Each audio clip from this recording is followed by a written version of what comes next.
Les gens accros à Candy Crush, un nouveau moyen de contraception pour les hommes et une prouesse des astronautes. Nous sommes le dimanche 30 juin, je suis Pauline Worsley, bonjour à toutes et à tous. Voici votre concentré d'actualité scientifique sélectionné par Maxi Science. La différence entre l'homme des cavernes et nous, c'est le résultat de la science. Et ce n'est pas une opinion, c'est de la science. Notre monde n'est pas si moche. C'est officiel, depuis hier, environ 450 couples utilisent un gel contraceptif pour hommes. Il s'agit d'un gel à base de testostérone et de progestérone à mettre tous les jours sur le haut des bras, le dos et le torse. Il permet aux hommes de ne plus produire de spermatozoïdes et a des effets secondaires très limités.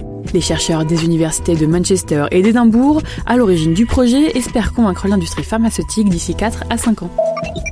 Une équipe d'astronautes a réussi pour la première fois à découvrir l'origine précise d'un phénomène mystérieux appelé sursaut radio rapide. Il s'agit d'une onde cosmique qui peut émettre en 1/1000 de seconde l'équivalent de 10 000 ans d'énergie solaire. Le sursaut, poétiquement nommé FRB 180924, a été découvert par le radiotélescope ASCAP en Australie. Le sursaut radio rapide découvert est né il y a 3,6 milliards d'années-lumière de la Terre. Le développeur du jeu Candy Crush l'affirme, 3,4% de ses joueurs passent plus de 3 heures par jour sur ce jeu. Cela représente 9,7 millions de personnes dans le monde.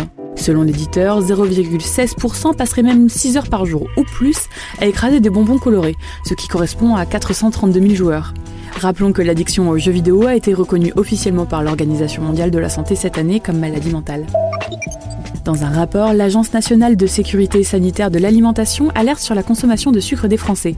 Nous en mangerions en moyenne 35 kg par an et par habitant. Pour le nutritionniste Raphaël Grumman, interrogé par LCI, le sirop d'agave serait une alternative plus saine au sucre blanc. Il possède un indice glycémique plus faible et est riche en minéraux. Il reste néanmoins à consommer avec modération. C'est tout pour aujourd'hui, merci pour votre fidélité. Pour en savoir plus sur les news du jour, n'hésitez pas à consulter le site de Maxi Science.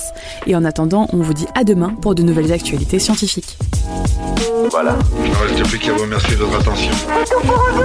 Au revoir.